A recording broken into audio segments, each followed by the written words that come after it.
Hi guys, this is Hirosaki.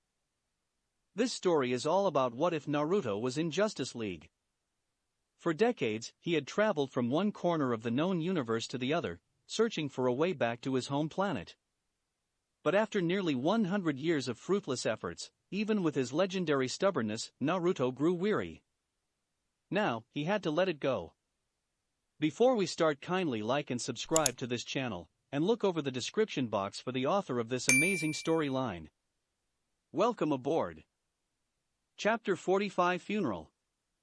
They sure did a number on the city, Naruto muttered from the rooftop of a skyscraper as he looked at the city below. It was 2 days after Dr. Fate's call that he and Wonder Woman had returned to Earth. Now, they were in Metropolis City. I've watched the news reports. Everyone is mourning the death of Superman, but nobody is saying anything about the several other hundred people that must have died, caught in the crossfire. His words were not without reason. Numerous parts of the city were in ruins, proof of the vicious battle between the Kryptonian and his enemy. Many people had not been able to run away from their path. Naruto also noticed the holes that had been blasted through buildings, holes that were roughly the size of a body, no doubt left from how they punched each other through the walls. The princess was silent, just standing next to Naruto and watching the convoy of people filling the avenue below. It was a funeral procession. 6 people wearing superhero costumes were carrying a black coffin in their hands. They were John Stewart, Martian Manhunter, Flash, Dr. Fate, Captain Atom, and Shazam. The tall, muscular, and manly-looking Shazam was shedding tears unreservedly as he walked. Though the public did not know it, he was in fact just a little boy. Superman had been his role model and his hero. Behind the 6 heroes carrying the coffin, there were thousands of people walking in silence. Only sobs and sniffs could be heard once in a while. "Don't you want to join the procession?" he asked. The princess shook her head. "It's best I don't show my face to anyone, I'm a wanted criminal. Also remember that only a few days before I left the Earth, the entire world watched as Superman and I fought against each other in a life-and-death battle. I had run my sword through his body. Imagine if I showed up at his funeral." A bit over a year had passed since she had left the Earth. Although she had been angry and hurt at the Justice League's actions towards her, time was the best medicine. "You know, I don't care about what happened with the Justice League. I have a different life now, away from Earth, with you. But I never wished for anyone to die. And despite my conflict with Superman, I never wished for his death either. The fact that he died is a big loss for this planet," she said. "You think so?" "He was more than just a hero," Diana explained. "He was one of the strongest. He was also known for his kindness and selflessness. For many people, he was a symbol of hope. I admired him too in the past. He was among the first to show me that not all men were evil as I had been taught to believe on Themyscira." When Naruto jumped off from the building, towards the ground, she followed him. "Where are you going?" "If you don't want to attract anyone's attention, it's better to blend in with the rest of the people instead of flying above their head, don't you think so?" he said. A puff of smoke covered him for a moment as he hinged himself to look like a middle-aged man of average height, with brown hair and an ordinary black suit. Wonder Woman followed his example and made 3 hand seals dog, boar, ram. A puff of smoke obscured her body too for a second as she transformed herself into an average-looking middle-aged woman with short brown hair and a modest, long black dress. "I'll never get over how convenient this technique of yours is," she said while the two of them joined the funeral procession with the rest of the people. "It's your technique too now. I'm just glad you were able to learn it. At first, I thought we'd have to struggle a lot because you weren't from my homeworld. I didn't even know if you had a proper chakra network until we started." They held each other's hands as they marched towards the central plaza of the city, making small talk in a voice quiet enough that other people could not hear what they were talking about. Eventually, they reached their destination. In the center of Metropolis, a grand statue over 30 feet tall had been erected. It was a monument dedicated to Superman. Impressive. Half the city is still in ruins, but they actually managed to make this huge statue in less than 3 days. I see they have their priorities set straight, he said sarcastically. Naruto used to have a neutral opinion about the Earth. However, after the way that the Justice League had treated Diana, and after seeing the riots and protests of thousands of people demanding for her to be arrested and punished, he became biased against them all. Hush, you. She chided him and tightened her hold on his hand a little. Although the Justice League had been disbanded a year before, many superheroes that had once been members of the League had come to his funeral, even those from places as far from the USA as Australia. In front of the monument dedicated to Superman, there was a stage, and a few hundred seats had been arranged in front of it. They were all separated from the crowd by a cordon and numerous police officers, or keeping the perimeter clear. By the void. Naruto muttered. Following his line of sight, Diana noticed what made him exclaim. Seated on the front row of the seats was a rather tall woman with red hair. She was wearing a gold ornament around her neck and a black and white suit with a long white cape. Who is that? Diana asked. Naruto let out a small curse under his breath. Maxima. That crazy queen of Almerac. The hell is she doing here? Naruto did not know that Maxima had once tried to force Superman 2 into becoming her husband several years before. Diana watched Maxima with a critical eye, studying her appearance from head to toes. An athletic figure, tall, red hair, and a royal bearing. She could see why Naruto considered her good-looking. I'm glad I decided to use a henge, he said with a small chuckle. What's with you, are you scared of her, or what? He snorted. I don't want to make a scene. And I'd rather you and her not start a catfight or something. Hey. I resent that. She said, looking offended even through the henge that was disguising her true appearance. Don't give me that, I know how jealous you are. And for no good reason, I might add. He retorted. They continued to bicker with each other for a while in hushed voices.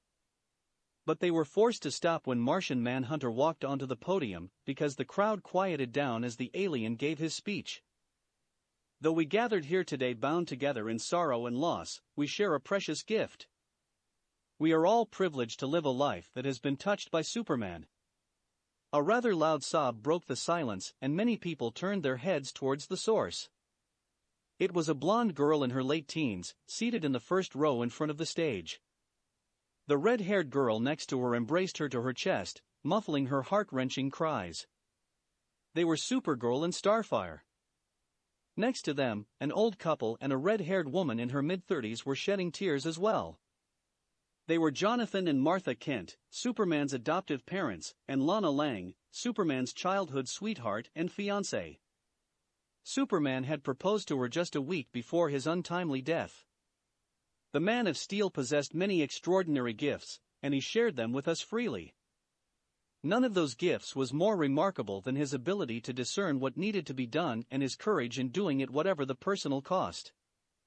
Let us all strive to accept his gift and pass it along as an ongoing tribute to Kal-El of Krypton, the immigrant from the stars who taught us all how to be heroes. While the Martian was talking, Naruto tuned him out to look at the people seated in front of the stage.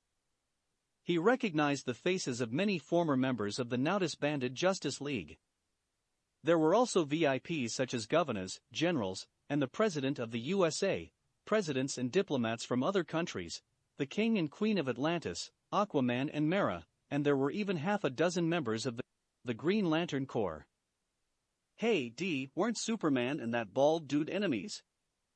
What's he doing on the stage? Naruto asked when he saw Lex Luthor walk on the stage, and giving a speech of his own too. Typical Luthor. He always has to be in the spotlight somehow.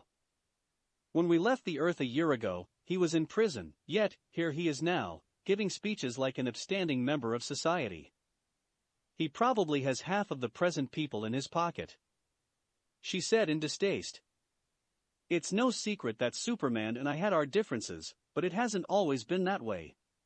Lex Luthor began, but, suddenly, what looked like a hand grenade with its pin missing was thrown onto the stage. Everyone get down. Jon Stewart screamed, and he willed his power ring to conjure a sphere of green light around the grenade. The explosion could have killed a dozen people at least, but fortunately, the ex-soldier turned Green Lantern had been very quick to react. His power ring had prevented any casualties. However, another grenade exploded, this time in the middle of the crowd at the edge of the plaza, and Jon Stewart could do nothing but watch in horror how over 30 people were killed in an instant. And then another explosion boomed. And another one. Panic and terror overwhelmed everyone. Thousands of people started screaming, pushing and shoving each other as they ran for their lives. The Green Lanterns and the ex-members of the Justice League were quick to react, but it took only a few seconds for the death count to reach a 3-digit number. 10 people wearing strangely colored suits and with their faces painted like that of a clown were standing on the rooftops of the buildings surrounding the square, throwing hand grenades at the helpless population below with wild abandon. A massive golden shield of light encapsulated the plaza and froze the momentum of the hand grenades, making them explode in midair. It was Dr. Fate's spell. The other heroes burst into action too, and the Flash was quick to run up a building and dispose of one of the terrorists. The Green Lanterns immobilized half of the remaining ones, and the others were caught in no time by the rest of the League. What was supposed to be a solemn day to remember Superman's sacrifice to stop the alien creature that had rampaged through the city has become even more tragic than before, as over 100 innocent people had been added to the list of casualties. Naruto and Diana, still disguised by their transformation techniques, watched the unfolding events astonished. While the Justice League had reacted extremely fast and apprehended all the terrorists in a matter of seconds, the two of them had not even had the time to act. The damage was done. "Look over there," he told her quietly and pointed with his finger towards the stage. A tweed purple suit, a large grin showing 2 rows of yellow teeth, and a thick layer of white paint on his face. His deranged laughter left no doubts about his identity either. "I wouldn't take a step closer if I were you," the Joker said with a giggle, one that burst into full-blown laughter when he saw over 30 superheroes surrounding him in a circle.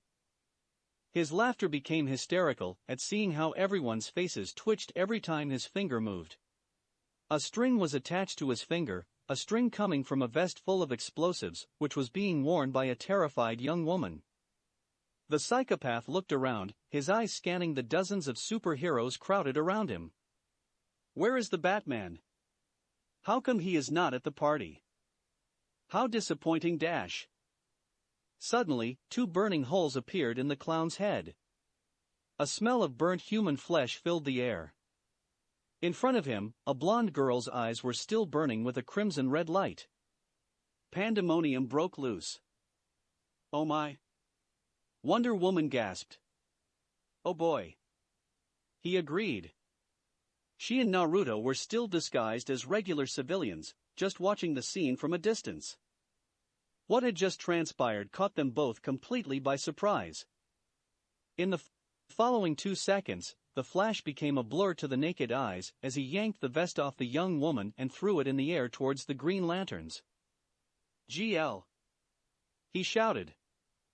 A green light came from several power rings and encased the vest's explosion, isolating it from everyone else. "What have you done? Are you out of your goddamned mind?" Jon Stewart was the first to come back to his senses and screamed. He was not the only one, not by far. "The hell were you thinking, girl?"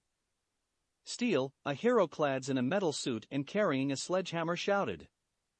But the seemingly frail girl was not intimidated. With her blue eyes still carrying hints of her heat vision in them, she shouted back. "I saved an innocent life, that's what I did."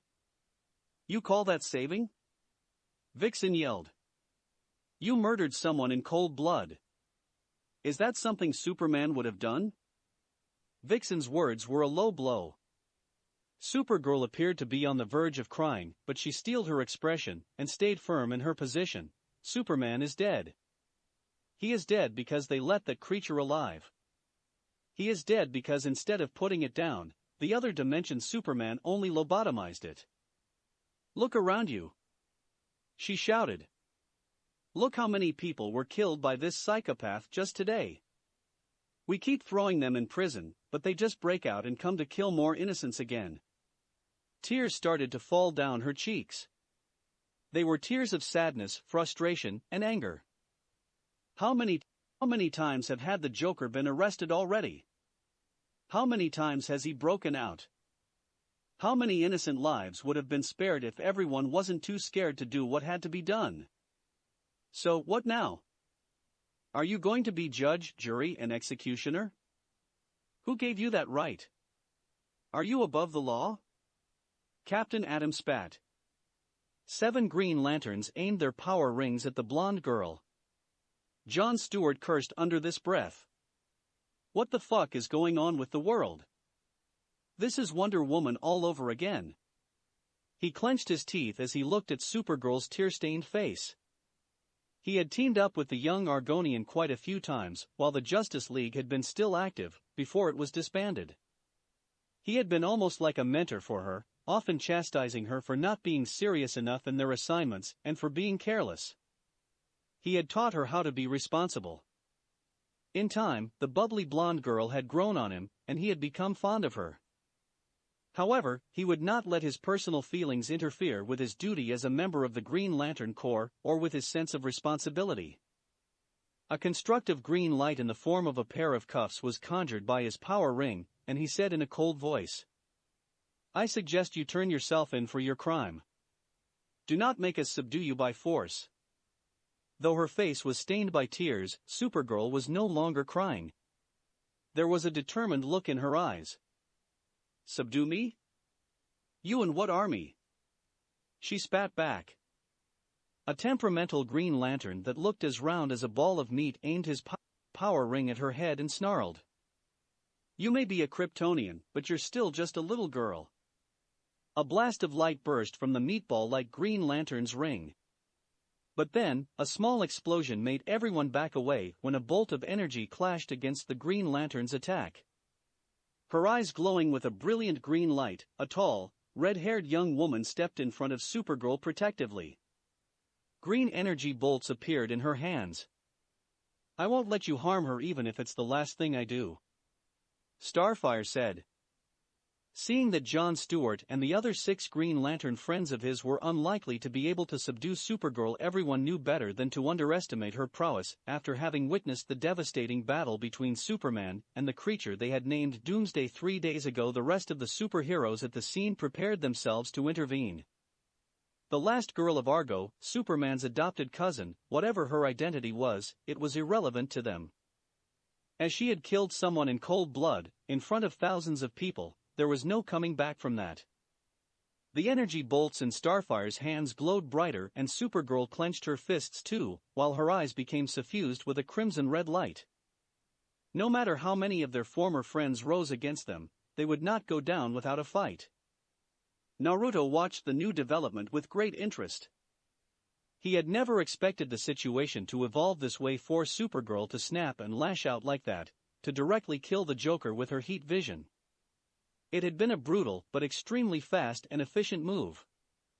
If he was to rate her actions, he would give her a 10 out of 10. He completely approved of what she had done. "We have to help her," Diana said. Naruto looked at her searchingly, but he could not see her real expression due to the henge disguising her appearance. All he could see was the worried visage of a middle-aged woman. "She's exactly like I was 1 year ago. Except for Green Arrow, nobody had stood up for me. I won't let her get arrested for doing the right thing. You with me in this or no?" Seeing him not replying, she added, "I will involve myself with or without your help." Naruto never forced Diana to do something she did not want, and she had never forced him to do things that he did not want either. It was an unwritten rule between the two of them. Nevertheless, they usually ended up doing most things together even if one was not completely happy with it. They could not bear with leaving the other struggling alone. "Ha," he sighed. "Say that you stopped the Justice League from arresting her now, what then? Are you going to stay on Earth and fight against everyone forever just to keep her safe?" She looked at him as if he was an idiot. "We take her with us, of course. He turned his head back at her in surprise. With how wary she had seemed to be of Maxima, Naruto had never expected her to actually suggest taking another girl with them. "You realize what you're saying?" He asked her just to make sure she had thought things through, and that she was not just doing things again in the heat of the moment, out of the kindness of her heart. "Our ship isn't large enough for us and two teenage girls. Our life as a couple will get more difficult too with them around." Wonder Woman actually looked at him with a hint of anger in her eyes. "We'll just buy a bigger ship. We've completed over 30 bounties, haven't we? We have more than enough money. Would you rather just let her suffer for no reason?" He raised his hands and grumbled, "Sheesh, woman, chill out. I never said I don't want them around. Just wanted to make sure you know what we're getting ourselves into." She had the decency to at least look sheepish. Sorry. And thank you," she said, and tried to kiss him, but he stepped back and dodged her. "Don't kiss me with that face," he said uncomfortably. Diana was still hinged to look like a different person, and he had never felt okay with her showing her affection to him while looking like, well, not herself. She nodded in understanding, but still gave him a brief hug to show her gratitude. "How are we gonna do this?" he asked. "Just teleport them to your ship." He shook his head. "Too risky. They might think they were kidnapped by someone and react violently before we get to explain anything. If they wreck our ship, we're toasted." "How about this?" she said. "I'll fly over the ocean to Africa. Shouldn't take me more than 3 minutes if I don't hold my speed back. You take the two of them and teleport together by my side." "All right," he nodded in agreement. He had inked a Hiratian formula into her bracelets a long time ago. It was so he would be able to teleport at her side at all times, no matter where she was. It had helped them many times during their adventures over the past year. Currently, Wonder Woman was not proficient enough with his techniques yet. She was only capable of using some of the easier jutsu like the henge and the substitution technique, but once she became able to cast his Hiratian as well, the two of them were even thinking about getting tattoos with the other's formula in the future so they would always have a way of teleporting to each other's side in times of need. With their minds set, Naruto and Diana bumped fists together. It had become a habit, and grinned at each other. Then, they burst into action. As the crowd of civilians hurriedly retreated to a large distance away from what was going to become a battlefield for a group of powerful metahumans, nobody took notice of the average-looking middle-aged couple that had seemingly vanished from existence with a body flicker movement. A split of a second before some of the more trigger-happy ex-members of the Justice League were about to start attacking the two girls, a very dense cloud of smoke suddenly obscured a large part of the square. Everyone's sight was obscured to the point where they could not even see their hands in front of their face. Two gales of wind quickly started blowing the dense curtain the smoke away as Zatanna and Dr. Fate cast their spells at the same time, but when everyone finally became able to see again, the circle that they had surrounded the two girls in was now empty. "Where are they?" Several of them shouted, and those among them capable of flight rose in the air, looking everywhere in their surroundings, trying to spot the two fugitive girls. But they were nowhere to be found. It was as if they had disappeared from the face of the earth. Dr. Fate frowned behind his golden helmet. He had known that Naruto and Wonder Woman would come to Superman's funeral after all. He had been the one to announce them, and although he had not seen them anywhere around, nor had he sensed their magic power, he was almost certain that they had been the ones to whisk Supergirl and Starfire away. However, he kept his thoughts to himself. The alien known as Caterpillar had proved on several occasions that he was not someone he would want to cross. In the first place, he was not exactly opposed to what the young Argonian girl had done. Unlike other superheroes, the sorcerer understood that some beings were simply too far lost to be saved and far too dangerous to be left alive. In his mind, the Joker had been one of those two. Chapter 46: A New Era.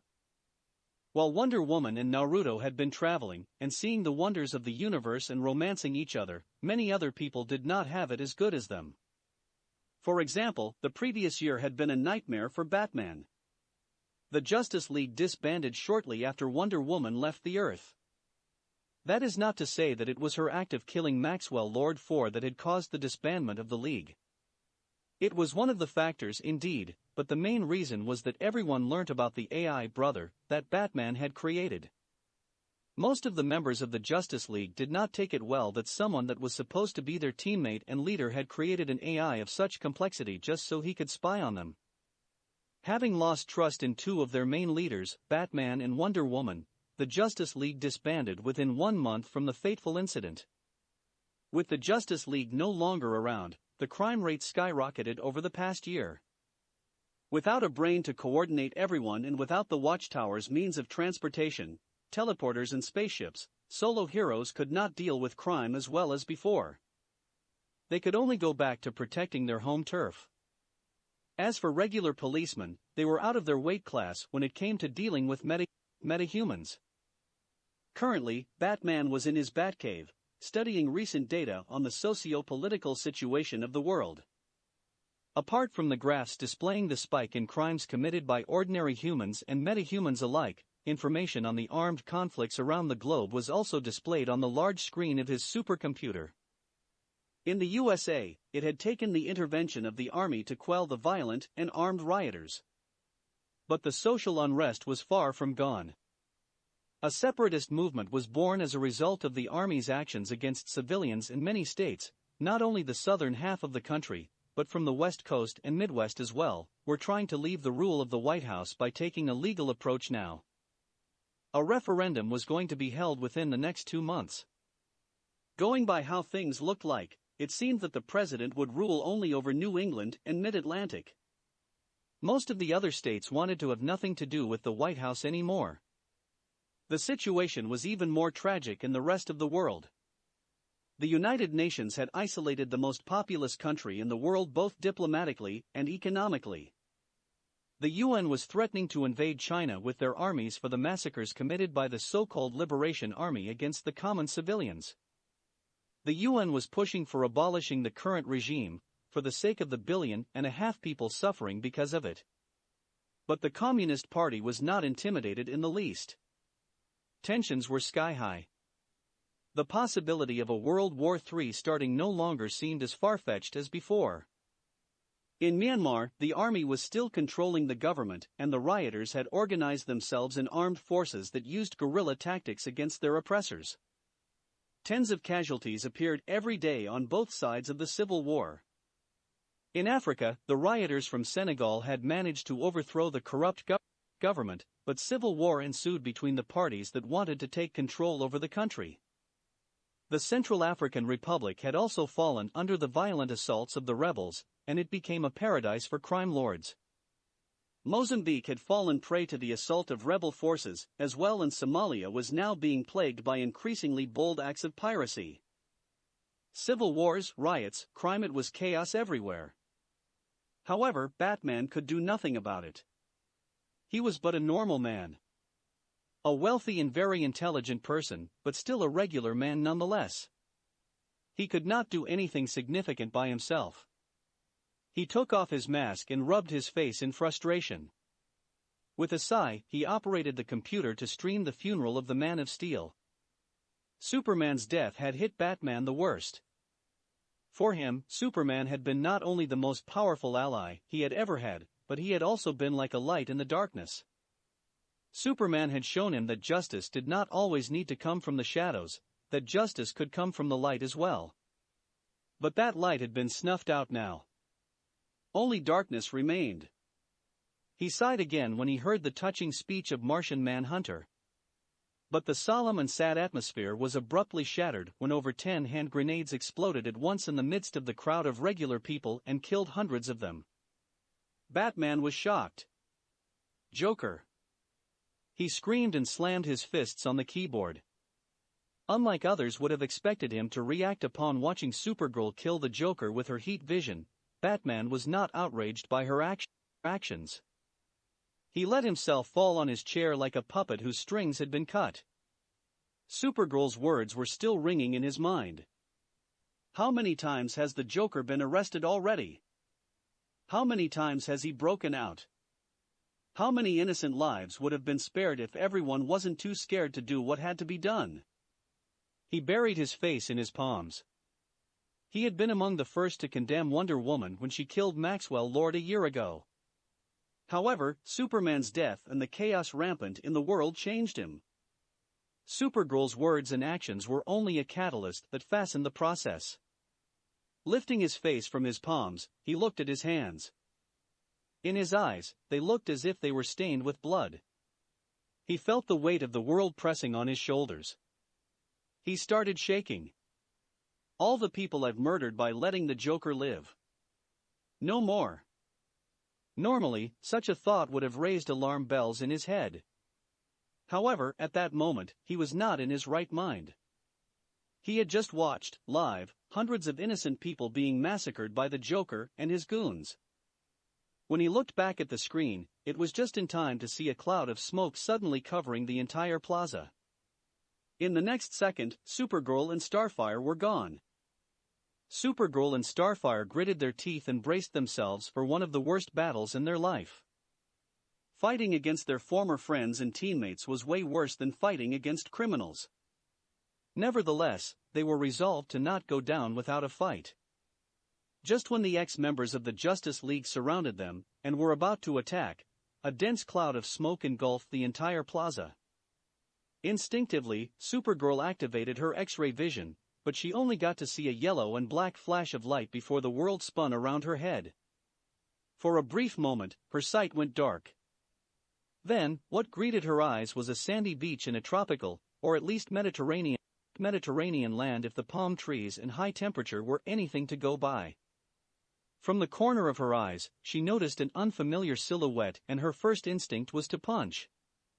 Naruto had not been in his Sage mode or any other chakra form to amplify his physique. He only had time to raise his arms in an X-shaped guard before the Argonian girl's terrifying brute strength sent him flying over the ocean like a skipping stone. The next thing Supergirl knew was that a golden rope wrapped around the midsection, and she was thrown onto the ground roughly. Starfire was quick to come to her defense and shot a beam from her hands at the one who captured her friend, but the person in the question casually slapped her beam with the back of her hand right back at her. With a new sound, this time it was the Tamaranian girl's turn to be blasted away. Supergirl managed to stand up in the meantime, but Wonder Woman suddenly wrapped her leg around the lasso, and then stepped on it, the pulling force making Supergirl get thrown back on the ground again. Enough! Diana snapped at Supergirl and the blonde finally took the time to properly look at the woman in front of her, long, silvery white hair, a tall and athletic body, dressed in a short and sleeveless white dress and wearing bracers, a golden tiara, golden pauldrons, golden greaves, and a sword and a round golden shield on her back. Her hair color may have been different, but everything else left no doubt as to who she was. Wonder Woman? Supergirl exclaimed in surprise.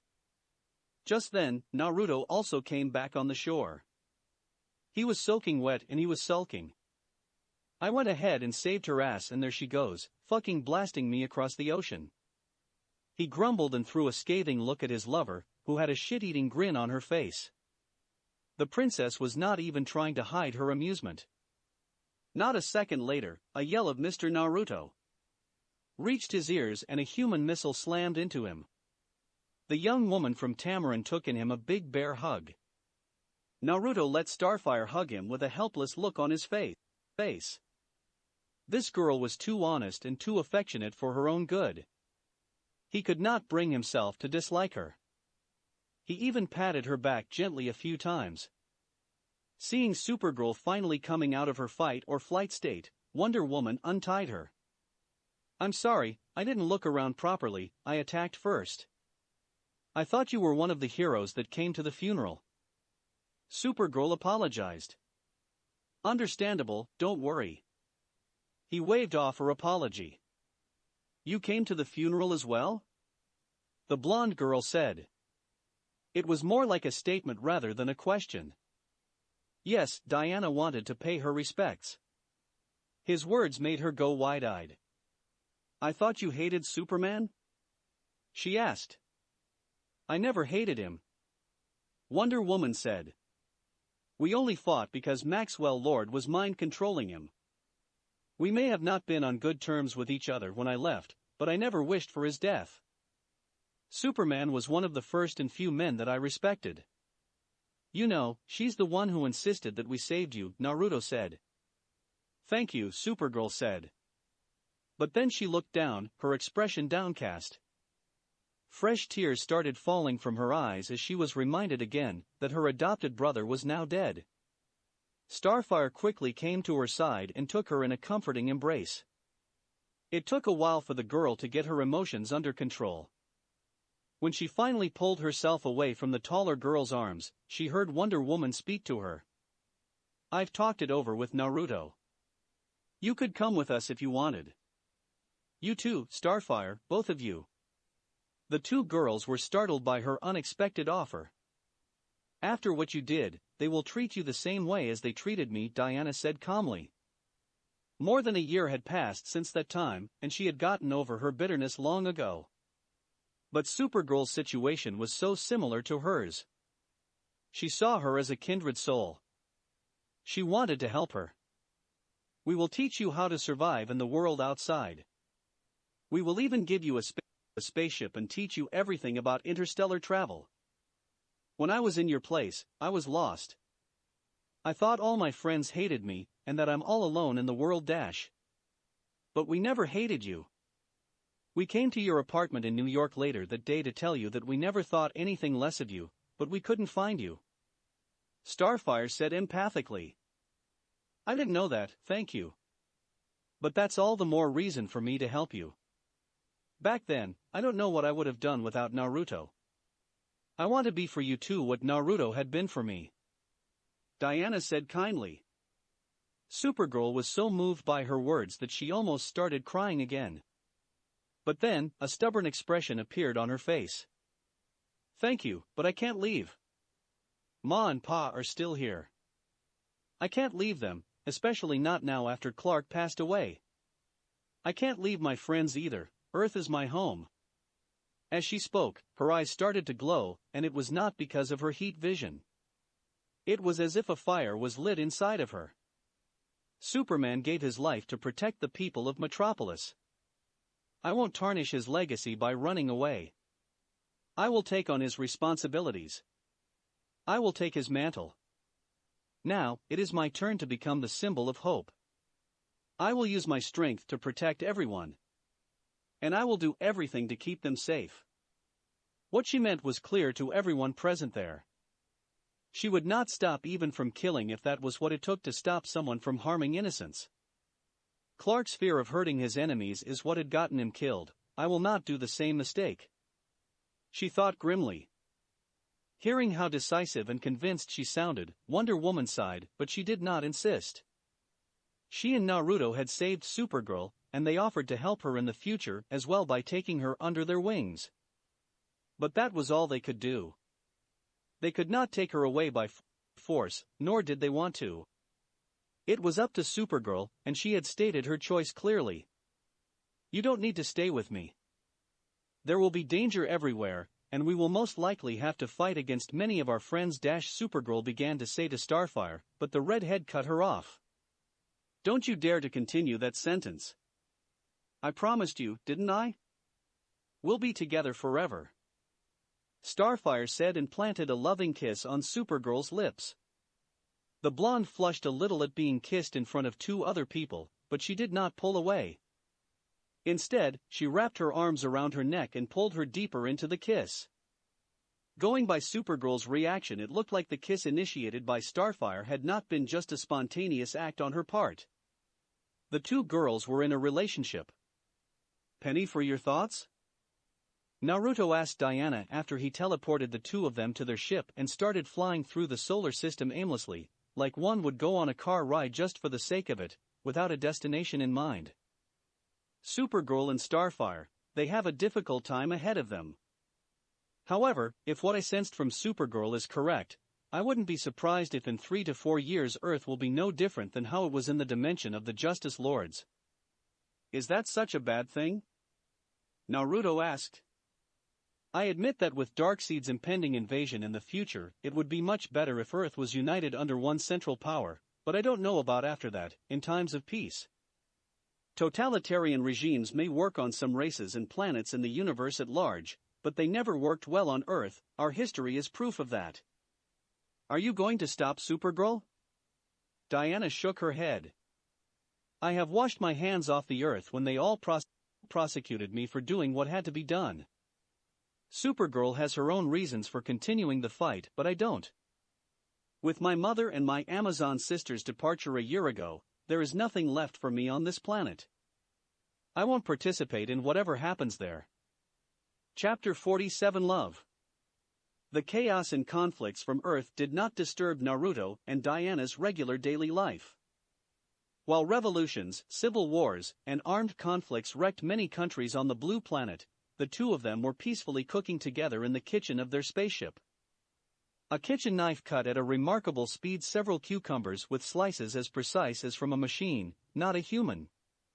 He was not an actual chef, but his skill with a knife/dagger/kunai was unmatched. Next to him, Diana was washing a bunch of parsley and some tomatoes. There were also some purple alien vegetables that looked rather strange for someone who was raised on Earth, but they had a taste similar to the leaves of ramsons, also known as wild garlic. When she was done with that, she started peeling off onions and slicing them up before throwing them into a large bowl. Next, she cut a pack of feta cheese into small cubes. The couple was preparing their dinner together, a light and healthy tossed salad. Pass me the olive oil, please, she said. Payment first, goods later, Naruto said with a grin. Diana mirrored his grin and planted a loud and wet smooch on his cheek. Thank you, she said when he held his end of the bargain and handed her over the bottle. A few moments later, she bumped her hips into him to catch his attention. When he turned to look at her, she pretended to ignore him. He chuckled at her antics and playfully slapped her pert butt, making her jump slightly. Despite that they had been living together for over a year, they were still like this. They could not help but flirt with each other all day long, even when they were cooking. We're not finished cooking yet, princess, he said with a smirk when she came behind him and wrapped her arms around his waist. She pressed her breasts against his back and rested her chin on his shoulder, her face right next to his. Are you sure it can't wait? She whispered and her teeth sunk gently into the lobe of his ear. Don't get me started, or I'll take you on the kitchen table, he growled. Don't threaten me with a good time, she said saucily and began to kiss and suck on his nape. But she did not take it any further. She stopped teasing him and just rested her chin on his shoulder and embraced him from behind while watching him cut the rest of the tomatoes. Both of them were big cuddlers. An overjoyed Wonder Woman pointing with her finger at some flying cars above her head like a child would. Naruto and Diana having an all-out contest while playing bowling. Diana trying out risque lingerie with lace, thigh-high stockings and black high heels and posing in front of him in a provocative fashion. Naruto showing a grumpy face and Diana laughing out loud at the smudge of ice cream on his nose. Diana's lips sucking the ice cream off his nose and him wincing when she playfully bit him too. A great view of Diana's at the beach with a white blazer, a red biking swimsuit, and a wide straw hat on her head as her long and silky white hair fluttered in the breeze of the sea. Naruto and Diana visiting a subaquatic city inhabited by blue-skinned mermaid-like beings. Naruto drawing whiskers on Diana's cheeks with a permanent marker while she was sleeping so they would have matching whiskers. A proud Diana just having managed to learn her first henge technique and transforming into a hunchback old woman. Naruto and Diana making a V sign with their fingers and smirking in front of the galleon-class spaceship of slave traders that they had captured during the first bounty that they completed together. Naruto showing off a 3-ton heavy monstrosity resembling a prehistoric fish that he had caught and Diana pouting as she held only a barely 2-pound catfish, and many more photos and videos. When did you capture all these? From their first date on Genesis Stadium until now, over a year later, Naruto had often secretly recorded memorable moments from their time spent together. There were hundreds of photos and videos, most of them showing off Wonder Woman in all sorts of situations. Even a stranger could tell how deep ran his feelings for her. The two lovers spent the following few hours browsing through the collection of photos and videos that he had recorded, laughing, joking, and stealing kisses from each other as they recalled various moments from their adventures, dates, and honeymoon, though they had yet to officially get married. After they ran through all of them, Diana suddenly hopped on top of him and straddled his waist. She leaned her head down and he covered the remaining distance, their lips meeting in a loving, slow, and passionate kiss. There was no urgency in it as she kissed him, slowly sucking on his lower lip. She cupped his whiskered cheeks with her hands and tilted her head before slipping her tongue through his open lips, inside his mouth. Naruto also brought a hand to the back of her head and grabbed a fistful of her silky hair, pressing her head closer to his and surrendering himself to her passion. She broke the kiss after a while just to take off her white tank top, and let her big breasts free for him to caress. And he did just that. He filled his hands with her beautiful twins and fondled them with a look of amazement in his eyes. He had seen her naked hundreds of times, but her breasts still had that hypnotizing effect on him every time. She involuntarily arched her back and moaned under her breath when his lips surrounded one of her rosy nipples and flicked it gently with the tip of his tongue. She wanted more of it, but she also wanted him to take off his top too.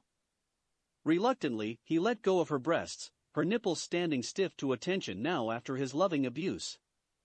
He quickly took off his t-shirt and threw it off the bed too. He was about to dive back to her breasts, but Diana intercepted him and kissed him on the mouth again. They moaned in each other's mouth when she started grinding against him, the friction of their cores sending jolts of pleasure through their bodies. As if they could read the other's mind, they broke the kiss at the same time and took off their pants/shorts and their underwear too. Naruto watched with rapt attention how Diana straddled him again, and she opened her thick and strong thighs widely for him to see how his cock was slowly engulfed by her bald lower lips. Ah! It was a deep moan of relish that she let out when she felt his familiar hardness stretching her tightness. He was so hot and so big inside of her that she was afraid that just moving a few times would be enough for her to come undone. As for Naruto, his legendary stamina had little influence on how long he could last. He could recover very fast and go again, but not much above that. She fit him like a snug glove, her tightness as delicious and hot as their first time. "We're so perfect for each other," Diana whispered and kissed his lips. "You feel so good inside me. So good."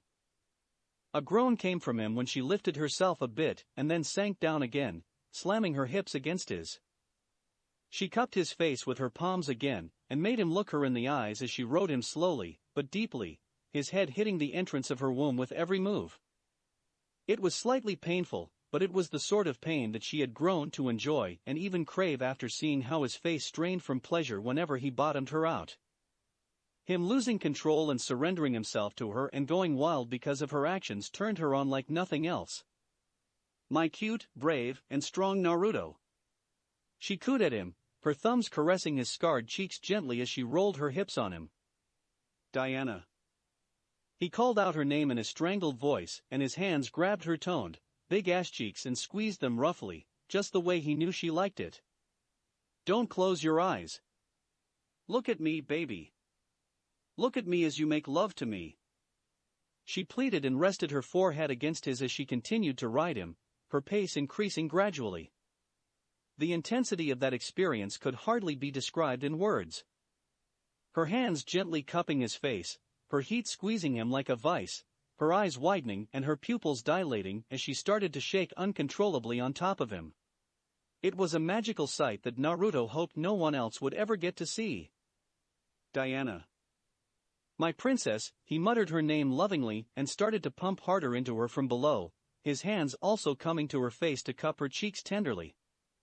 "I love you. I love you so much." His confession of love and his gentle forcefulness triggered another orgasm in her, and she could no longer maintain eye contact. Her thick thighs squeezed the sides of his waist hard and her arms wrapped around his neck tightly, almost taking his breath away as she started riding him with wild abandon. "Ah. So good. Ah." Her wanton moans made him lose it too, and he spilt himself into her deepest part, her clamping walls milking him of his very last drop. "Love you too, baby. I love you."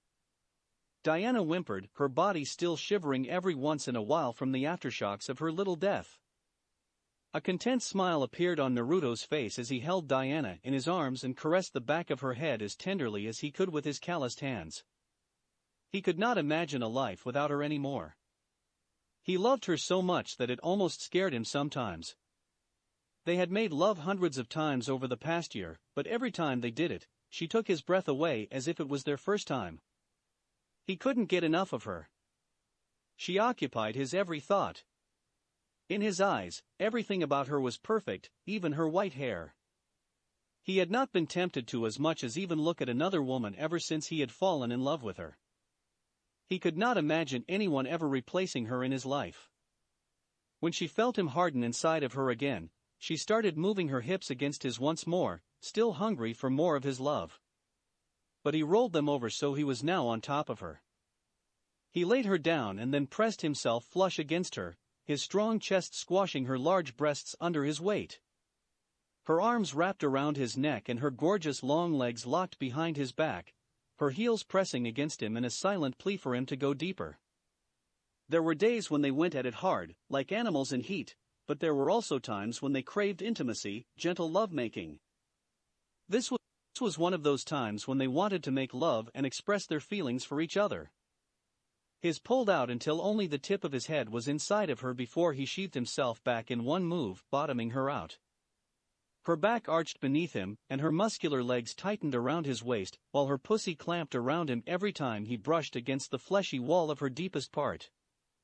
Deeper, baby. Deeper. Make me pregnant. Give it to me, Naruto. Diana said hotly in his ear. It may not be much for others, but Diana never cussed or said bad words. It was only in bed that she let her inhibitions go. Her mild dirty talk was like a cheat code. She also pulled his head down and kissed him deeply, her tongue wrapping around his and coaxing it into her mouth. She hungrily sucked on his tongue and saliva as if they were the nectar of the gods, wanting more of his sweetness. He never stood a chance. His hardest orgasm that day yet hit him like a freight train. He saw white in front of his eyes as Diana devoured his mouth with hers and his dick with her pussy.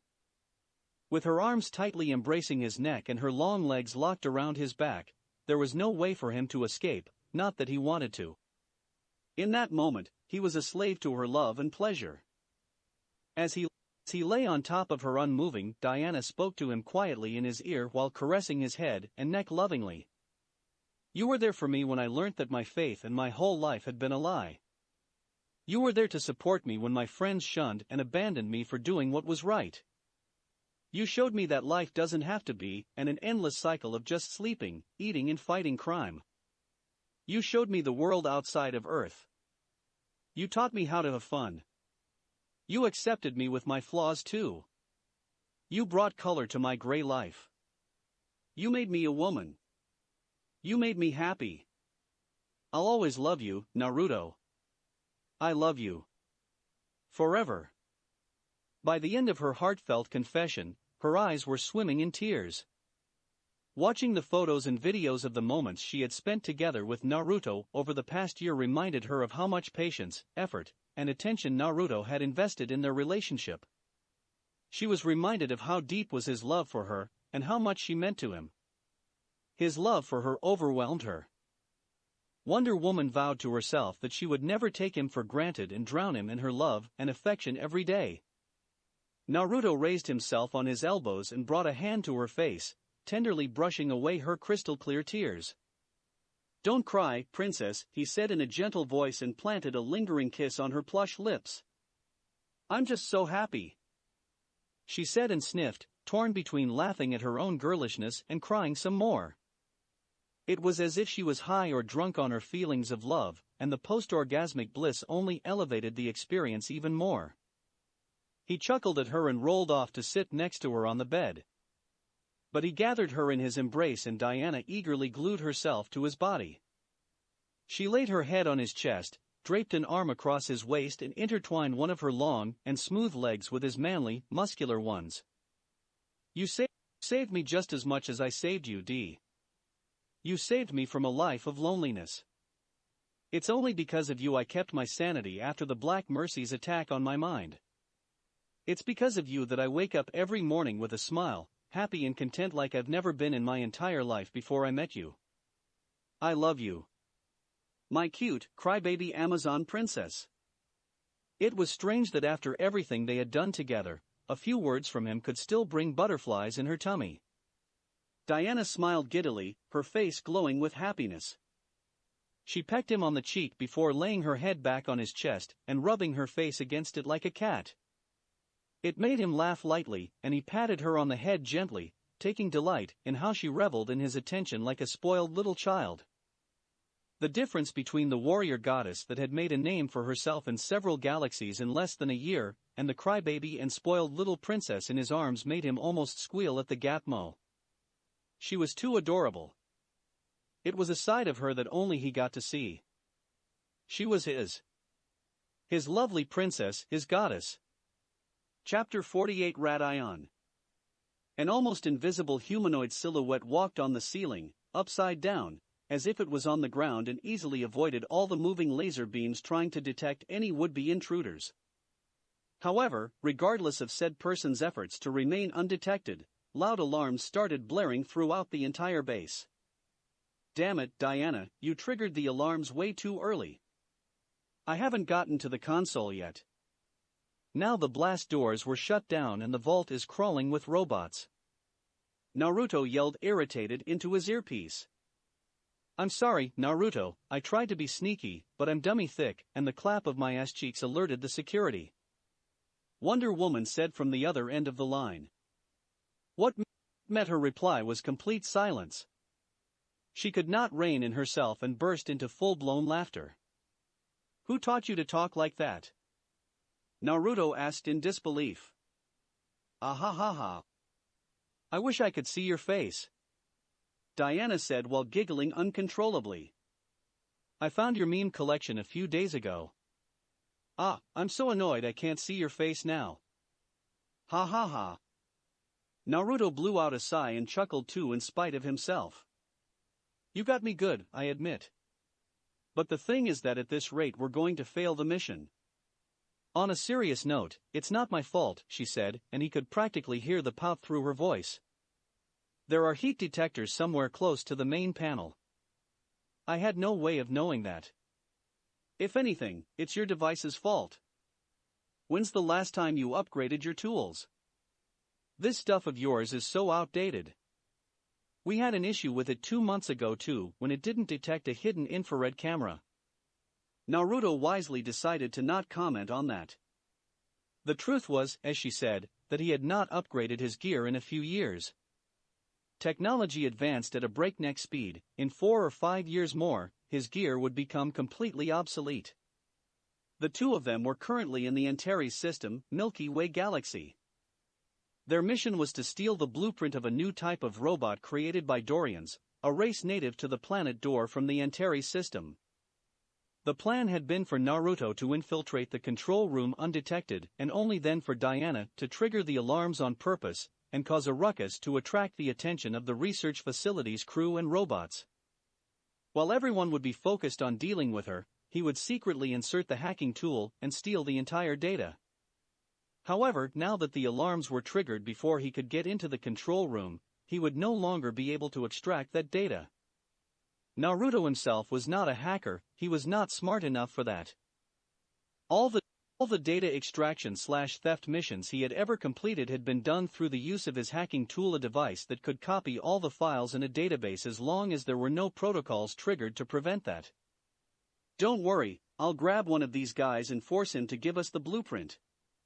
Or else. I swear I'm a bad influence on you. What happened to the self-righteous and heroic princess I met on Earth almost 3 years ago?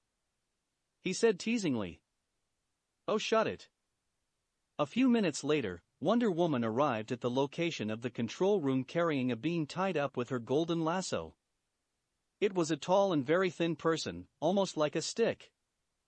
It had a humanoid appearance with 2 legs, 2 hands, and a head, but its appearance was otherwise very different from humans with its gray skin, very skinny build, and red eyes, sclera, iris, and pupils, all.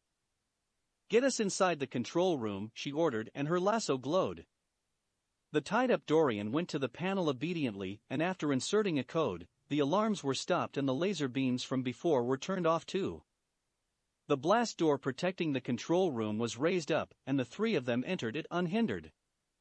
There were four other Dorians inside, but with a flash of yellow and black light, Naruto easily knocked them unconscious with a well-aimed and strong punch to the liver.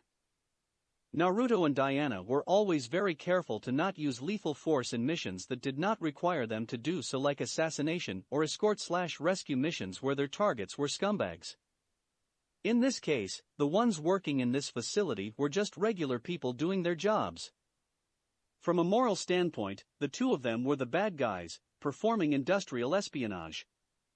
The mind-controlled Dorian proceeded to upload the files with the prototype robot's blueprint on Naruto's device, and after that, at Wonder Woman's command, he also erased all traces of their presence there, video records and such. However, to prevent the personnel working there from suffering the consequence of their deeds, their inability to protect the blueprint, Naruto made a few hand seals, and then slammed his palm on a wall. Numerous kanji spread over the wall from his palm, and after a few seconds, the image of a fierce nine-tailed red fox was painted on the wall. Any corporation worth its salt would recognize the culprit right away.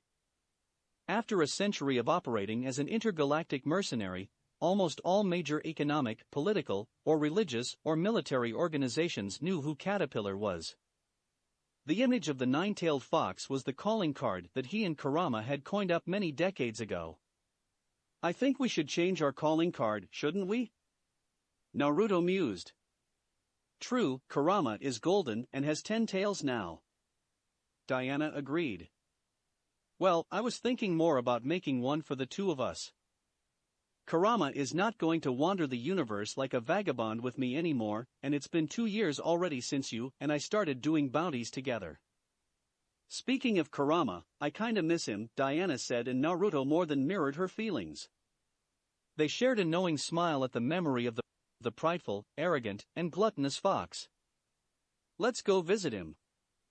After we turn in this blueprint to our employer, we'll make a stop to OA to take our spear from the Guardians, and then we'll go to the Vega system. Kurama told us to give him 1 to 2 years to make order in the system before visiting him. It's been 2 years since then. Around 3 years ago, Naruto saved a depowered Superman from the preserver's cage and rescued a comatose Supergirl from her coffin of ice on the dead planet Argo. 2 years ago, Diana left the Earth with Naruto after killing Maxwell Lord. A year ago, Superman died in battle against Doomsday, and Supergirl killed the Joker with her heat vision after the massacre he had committed. So many things happened ever since I met Naruto. Diana thought. She had never imagined that she was anything but a normal Amazon, made of clay. Not even in her wildest dreams had she thought that she would one day invade Tartarus and kill Hera and Typhon. Never had she thought that she would one day love a man as much as she loved Naruto, or that she would leave the Earth behind her and wander the universe alongside him. Back in their spaceship, still thinking about the past 3 years, Diana pressed a kiss on the top of Naruto's head while he sat on the pilot's seat. "Don't think a simple kiss will absolve you of your screw-up," he said grumpily. Her melancholy forgotten, she glared at him. "My screw-up? Excuse me, it's your ancient detector that got us in trouble." "Excuses, excuses. You must have lost your edge from all those escort missions you've been doing as of late." Diana's face flushed at his words. Those escort missions that he was talking about were nothing more, nothing less than glorified parades. One could even go as far as to call them dates. Princesses and queens of various races and planets often put up missions that sought to employ the services of the Silver Goddess, as Diana had come to be known, just so they could spend time in her company, not because there were any real dangers they needed protecting from. White and gold armored, long silvery white hair, an athletic body, a beautiful face, possessing crazy physical strength, unmatched fighting skills while also having a pleasant and kind personality. A strong and beautiful woman versus a man wearing a black cloak and a creepy white fox mask. Between the two of them, it was not hard to see who most people would prefer. "You beautiful women have life on easy mode, how is that fair?" He grumbled and Diana started giggling, but she did not contradict him. After only 2 years as Naruto's partner, her popularity was starting to catch up to his almost a century of work, not in a small measure because of how beautiful she was. "I can't help it that I'm so charismatic," she said without even trying to hide how smug she looked. "TSK. You're just a chick magnet. I guess a few thousand years spent as a lesbian would make that out of anyone. Even though I set you straight, you're still giving off those vibes." It was both a dig at her very old age and a blatant insinuation that he had curbed her non-straight tendencies. The proud Amazon princess was definitely not going to take it lying down. Sensing his impending doom, Naruto shined away from the pilot's seat, barely managing to escape from her hands. However, the ship was only so big, not much bigger than the inside of a one-room apartment. Eventually, Diana cornered him in the bedroom. "Honey, we don't need to get physical," he said meekly when he saw the princess winding up her golden lasso. She smiled at him and Naruto momentarily sighed in relief, thinking that he had just dodged a bullet. But it was all a ruse. Before he knew it, the lasso of truth wrapped around his midsection. His chakra was sealed and he gulped when he saw the look in her eyes. "Oh, but I think we definitely need to get physical," she purred at him. She yanked her lasso sideways, and he was thrown onto the bed, on his back. He quickly tried to sit up, but a high-heeled golden greave stepped on his chest and pushed him down forcefully. The scared look in his eyes sent a delicious tingle of pleasure down her spine. She wanted to tease him more, to push him down and bully him until he cried out her name. "You set me straight, huh? Let's see who sets straight whom this time." He watched in aroused trepidation how she took off her white and golden armor top, leaving her large breasts to hang off freely. His hands instinctively tried to raise and cup her beautiful twins, only to realize that without him noticing, she had somehow tied them to the bedpost, above his head. Her taking off her top had been just a distracting tactic to immobilize him completely because his legs had been tied up from the other end of the bed as well. "You're at my mercy now," she said. Naruto shivered when she unsheathed her god-slaying sword. She sliced up his combat suit as if it was paper, and then she yanked off his torn top and bottoms, leaving him only in his boxers. He struggled to escape, but he was little more than a regular human now with the lasso of truth's suppression. This divine tool had become much stronger in its sealing capabilities ever since Diana had become a goddess. "My, oh my! What do we have here?" she exclaimed in mock surprise when she saw the tent in his boxers. "You're still trying to escape when you were like that down here?" She giggled perversely at how he flushed and took the time to divest herself of her skirts and her other pieces of armor too, leaving herself naked too, only wearing her bracelets, her tiara, and her golden lasso. "Quit your struggle. I see that little Naruto seems more than ready to go. This disobedient little thing," she said and touched him with the tip of her toe. Naruto suddenly became as still as a statue. She was not causing him any pain, only touching him with her toes, but he recognized a precarious situation when he saw one. He blushed again when she ripped off his underwear and his dick sprang up, pointing up at the ceiling as straight as a sword. However, in the next moment, he groaned in pleasure as she stepped on him with the flat of her foot, on the underside of his length, and flattened it against his belly. "You actually get off on being stepped on?" she said in mock disbelief. "You like being dominated like that?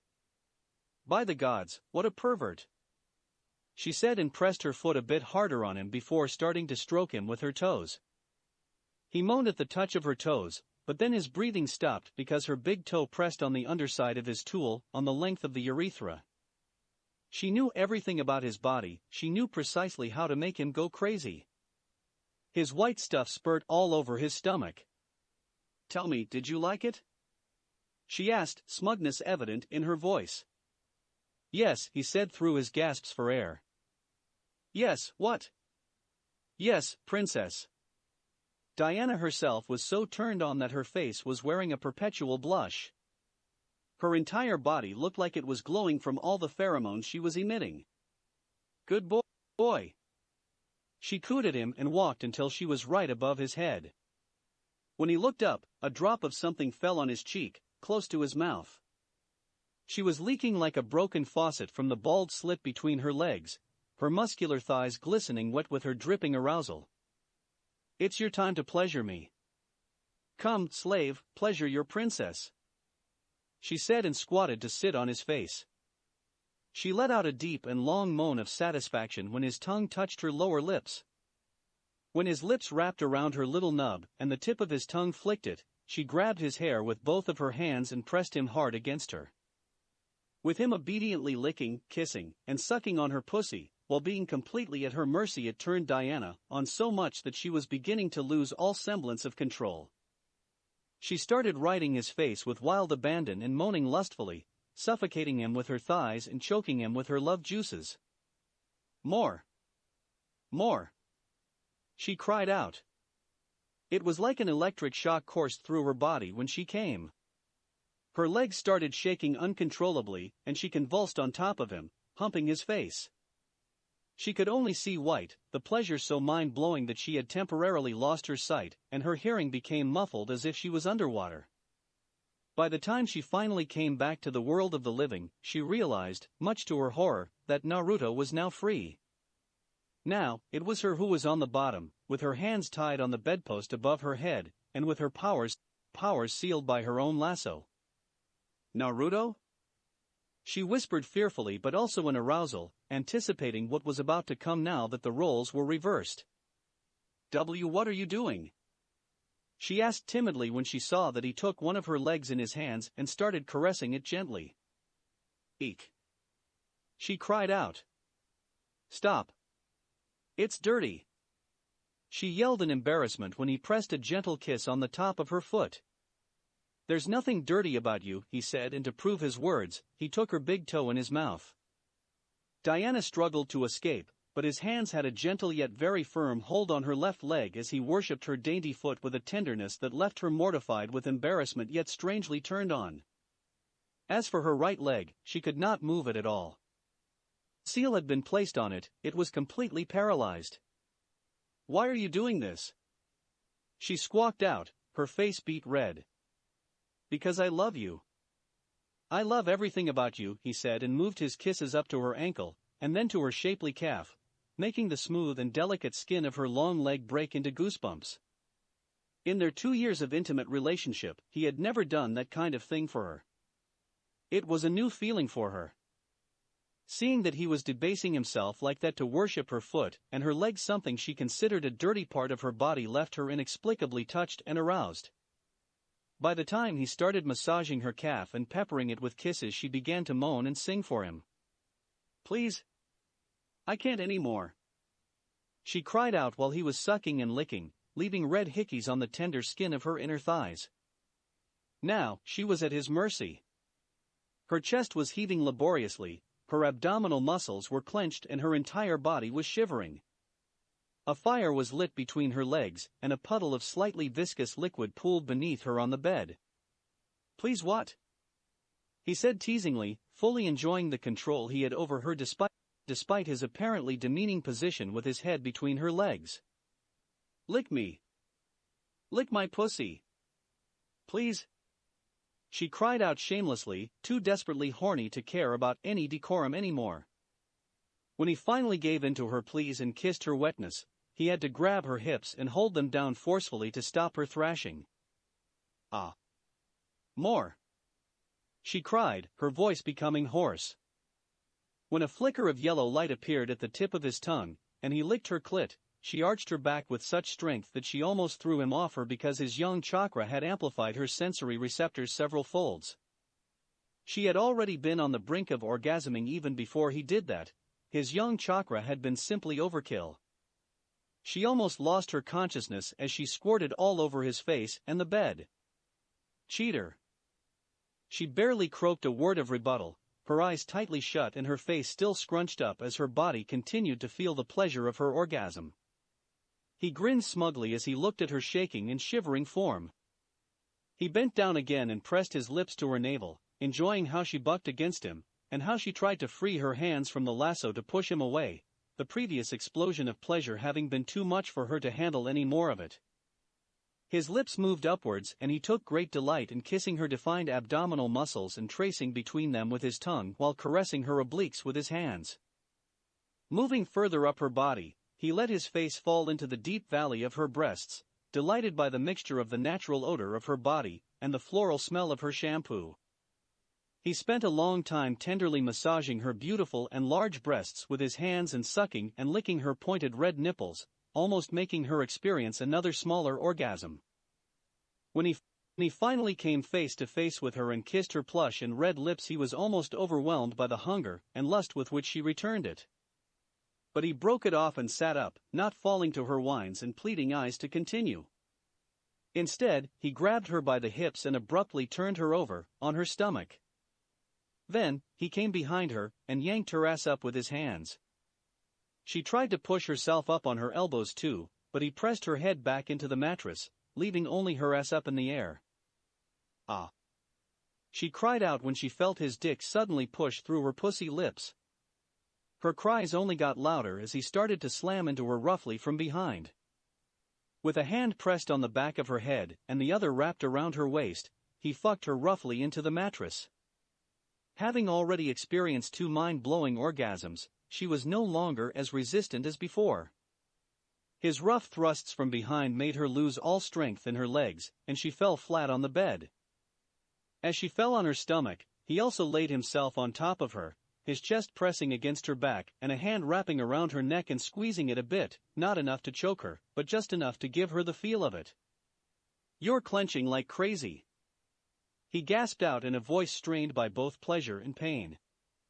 His rough treatment of her body seemed to be doing wonders because her inner walls were squeezing him so tightly that an ordinary human would have had his thing torn off by the strength of her pelvic muscles. A cloak of red and yellow chakra appeared around his body, and he started pumping into her much faster than before. Even with the increased toughness provided by his 6 paths mode, she still felt constricting around his thing. "So good. Fuck me. Harder, Naruto." Diana moaned in a filthy voice, and he did just that. In the end, her exquisite control over her pelvic muscles, the way she tightened and contracted around him rhythmically, had been too much for him. "Diana." He also moaned as he spilt himself into her deepest parts, shivering and pushing himself into her as hard as he could.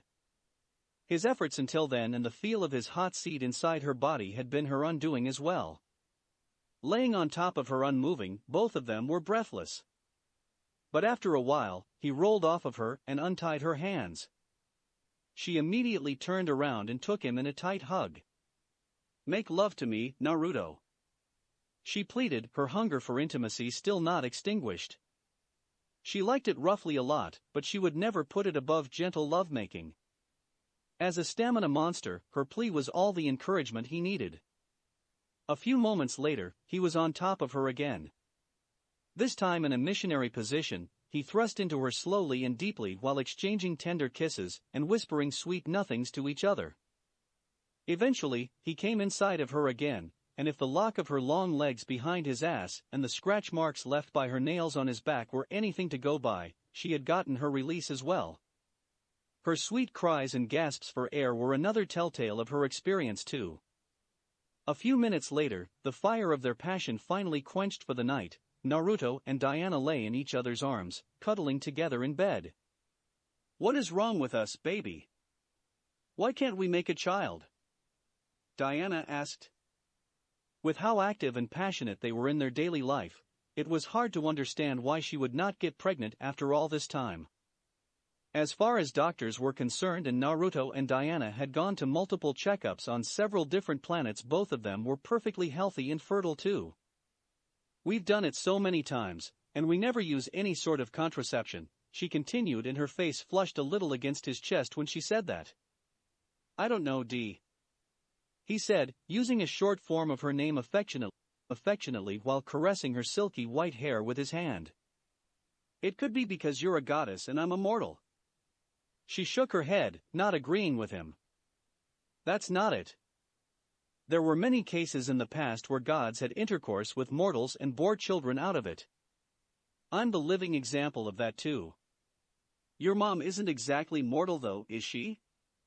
She's like what, 4,000 years old or more? My point still stands. Many of the heroes in the past came from the union of a god with a regular mortal. She countered. Naruto let out a sigh as his mind involuntarily went to one of the most frightful moments of his life. The encounter that had almost claimed his life, the encounter which had made him stop aging upon escaping alive from it. The only other thing I can think of is my encounter with the supermassive black hole about 60 years ago, he said. What happened to me back then was not natural. I've looked into it and researched the matter for years. There are many who have gone beyond the event horizon of a black hole for the sake of researching them or accidentally, but there are no records of any of them becoming unaging as a side effect from it. You know how there is always a balance in the universe? Maybe the price for my immortality was my ability to reproduce. Diana became silent for some time. Then what about gods? Where is the balance in that? There are no downsides to being a god. Naruto chuckled mirthlessly. That's why gods are gods and mortals are mortals. Gods are above natural laws. Mortals like me, as the saying goes, can't have the cake and eat it. But of course, this is just my speculation since technology and medicine can't detect any problems with us. Who knows, it could very well be something else too. For example, it could be because I unsealed Kurama from my body when we had been on the brink of fusing into one being. You saw that Kurama's body was not perfect, he could not regenerate his chakra by himself, like before. It's only after he became a god that his body became complete again. Maybe, just like him, I have also lost something when he left my body. Making a small pause, he said in a quiet voice. I'm sorry, D. I can't give you the family you've always wanted, the family I've always wanted. She raised her head from his chest and scooted higher than him on the bed. Then, she wrapped her arms around his neck and brought his head to her chest, burying his face into her breasts. There was nothing sexual about it, it was just to comfort him. Don't worry, baby, she said and planted a tender kiss on the top of his head. We'll find a solution to this problem one day. Time is not something that we lack. He nodded, not trusting his voice to speak then. He just sighed in comfort at the softness of her bosom and the gentle caress of her fingers. Even if we never have children, I'm more than happy to spend my life just with you, she said as she continued to stroke the back of his head and play with his reddish blonde locks of hair. Besides, we could always adopt a child or two if we wanted, no. Despite her encouraging and comforting words, his heart was not settled. He had never forgotten about his adorable and mischievous daughter, his little Thea, from the 10-year-long dream of the Black Mercy. The thought of never having the chance to see his sweet little bundle of energy again pained him more than words could tell. A few days later, Naruto and Diana landed with their ship on planet Mayaboko, Naruto's secret planet. Over the course of the 2 years since Diana had left the Earth and started traveling the universe with Naruto, they have come to Mayaboko many times. It was their own safe haven, a place outside of the known universe, a planet located in one of the countless clusters of stars and nebulas far away from the 28 galaxies policed by the Green Lantern Corps. Naturally, with Wonder Woman being an actual princess that had always lived in very good conditions if not an outright luxury, Naruto could not afford to live in a hut made of straws like before. Instead of the hut, they lived in a rather elegant and beautiful chalet now, a cabin resembling those mountainside holiday houses of wealthy people from Earth. The 2-story chalet was not a large house, but it was enough for a couple with no kids. Having been built by Naruto and Diana and their shadow clones, the chalet was perfect for their needs. On the ground floor, there was an entrance hall, a bathroom, a well-furnished and spacious kitchen, and a large living room with a very wide window and a fireplace that always had a merry fire blazing in it during their stay there. They had chosen a location on the planet close to the polar circle where temperatures were rather low even during the summer. The two of them often spent their evenings cuddled together on the sofa, in front of the fireplace. As for the top floor, it had only their bedroom, one more bathroom, smaller than the one on the ground floor, and a large balcony. During the night, Naruto and Diana often sat on the balcony and watched the incredibly vivid starry sky and the gorgeous northern lights. They were planning on building another cabin in a warmer area of the planet, closer to the equator, to enjoy the beauty of summer and the seaside as well, but that was a project for the future because carrying construction materials with their small ship was rather time-consuming. Now, the two of them were in the middle of a piece of grassland so wide that its edges could not be seen with the naked eye. "So, you're a master of all kinds of cold weapons, right?" "Not all of them. There are many niche weapons that are hardly ever used outside of special regions on Earth, but if you're talking about widespread weapons, yes, I was the best among my Amazon sisters at wielding swords, spears, bows and arrows, shields, daggers, and even whips." "Well then, catch this," he said, and with a puff of smoke, a throwing spear appeared in his hand. It was nearly 8 feet long and bluish, but mostly transparent. It was as if it had been crafted out of crystal or glass. "What's this?"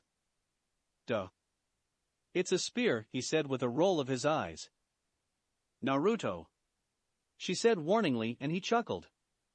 "It's our secret weapon against Darkseid." Diana took another look at the glass-like throwing spear. "This banal thing is made out of an alloy consisting of many metals, among which also radion. A substance that is deadly to gods." He completed her sentence. She looked at the bluish, transparent spear with newfound respect in her eyes. She wanted to know more details though. "How did you get a hold of something like this?" A substance that could even kill gods was not something that one could randomly find at the corner of a street. "The Guardians of the Green Lanterns gave me half a pound of radion as a reward for the mission on Debstom," he said, and winced a little at the memory of it. "1. They even made you a spear, huh? How generous of them," she said, and the sarcasm in her voice was not lost to him. "I know, right?" he agreed. "Actually, they offered to craft me a spear from that radion, after I coincidentally helped 2 Green Lanterns fight off a squad of Yellow Lanterns a few months ago." At her confused look, he explained, "You were away on a solo rescue mission. While Naruto and Diana went on missions together most of the time, they took solo missions too once in a while. A little time on their own was nice too sometimes. But as you say, I can't help thinking that they gave me this radion, and then crafted it into a spear on purpose. You gotta know that nobody has any information on how to harness this material. Trust me, I looked into it on all my information brokers. Yet the Guardians conveniently had so much of it and offered it to me as a reward for the bounty," he said. "So, they're all but telling you to kill Darkseid for them," Diana said, not pleased with how the Guardians were trying to make use of them. Naruto shrugged his shoulders uncaringly. "Not like anyone can force me to do something I don't want to. Besides, having this spear doesn't mean much. From the Justice League's fights against Darkseid, we know that his reflexes and speed are fast enough to even dodge and react to the Flash, and he's supposedly able to go at the speed of light. How are you going to hit Darkseid with this? Close-quarter combat is always a choice." Diana offered, but then she changed her mind. "But it's impossible for him to not recognize at a glance the one thing that can truly kill him in this universe.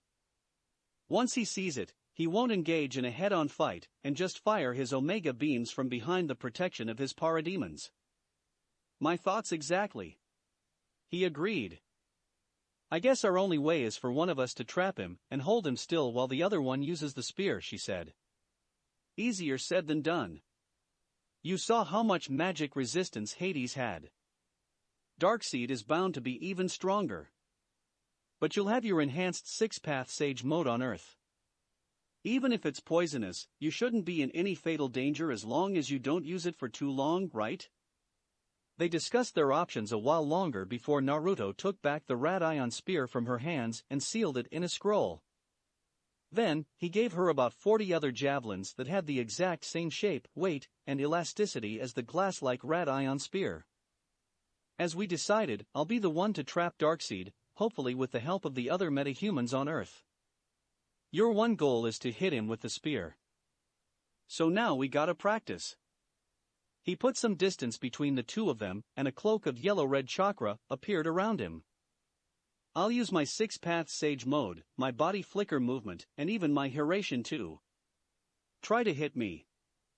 Wonder Woman did not feel like he was underestimating her skill with the spear by testing her like that. She understood the importance of getting familiar with a type of weapon in order to wield it to its fullest potential. Furthermore, they only had one try at hitting Darkseid with the Radion spear. There were no second chances because the Radion spear was designed to shatter after hitting its target. For the next 4 hours, the Amazon princess used her entire skill, godly strength, and she even imbued wind or lightning nature chakra into the javelins, throwing them with such strength that each spear left shocking sonic booms in their wake. However, she had never come close to hitting him, he was too fast. That's it for this reading. Hit like and subscribe for a free ticket pass going to the different worlds of anime fanfictions. Looking forward to having you on board again.